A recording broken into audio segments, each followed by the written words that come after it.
Have you ever wondered if plants could think or feel? We're diving into the intriguing concept of panpsychism today, a theory suggesting that consciousness may not be exclusive to humans or animals, but could extend to all life forms, including plants. Yes, you heard that right. The leafy greens in your backyard could possess their own unique form of consciousness. This idea, as you can imagine, is causing quite a stir in the field of botany. On one side, we have researchers, like those from the University of Heidelberg, cautioning against attributing human-like abilities to plants, warning us against the pitfalls of anthropomorphizing. On the other hand, we have scientists who argue for a plant-specific intelligence that allows these organisms to interact with and even manipulate their environment. The debate between these two perspectives is stirring up a storm in the scientific community, challenging traditional Darwinian concepts. Denyse O'Leary, the author of the article, highlights an interesting predicament. She points out that the findings for plant and abstract human intelligence pose quite a conundrum for the Darwinian explanations of natural selection acting on random mutations. Let's delve into this a bit. Darwinian evolution suggests that intelligence and consciousness evolved as a result of random genetic mutations that happen to offer a survival advantage. But how does this account for the apparent intelligence of plants? If plants do have a form of cognition, as some scientists argue, it's hard to see how this could be the result of random mutations alone. After all, plants don't have brains or nervous systems, which are typically associated with cognition in animals. O'Leary further complicates the issue by bringing up abstract human intelligence. She points out that our ability to create art, appreciate music, or ponder the mysteries of the universe doesn't seem to offer any direct survival advantage. Yet these abilities are a fundamental part of what makes us human.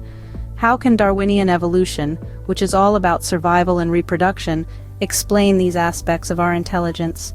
These questions challenge the traditional Darwinian view of evolution. It's not that Darwinian evolution is wrong, but rather that it may be incomplete.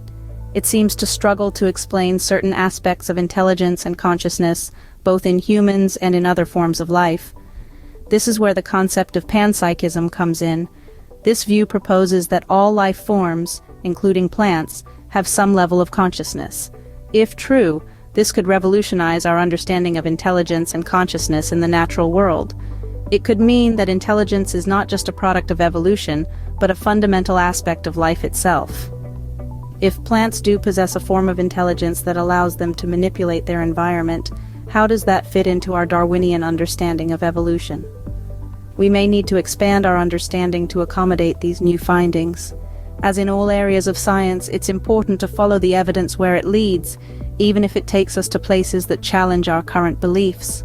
In science, there's always more to learn.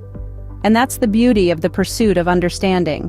It's not about clinging to our preconceived notions, but about challenging them, pushing the boundaries of what we think we know. It's about following the evidence, wherever it may lead us. Take the concept of panpsychism, for instance. This idea, suggesting that all life forms, including plants, hold some level of consciousness, is shaking up the scientific community. It's not an easy pill to swallow for some, as it challenges the very core of our established beliefs about consciousness and intelligence in the natural world. But the question here is not whether it's easy or comfortable, it's whether it's true. And so, the pursuit continues. The debate rages on. Some scientists warn against anthropomorphizing plants, while others are intrigued by the evidence suggesting a plant-specific intelligence. The acceptance of panpsychism is causing us to reevaluate, to question, to learn. And that's exactly how science flourishes. It's not about holding on to old ideas, but about embracing new ones, about fostering a climate of curiosity and exploration. In the grand scheme of things, it's this very challenge to our presuppositions that propels science forward.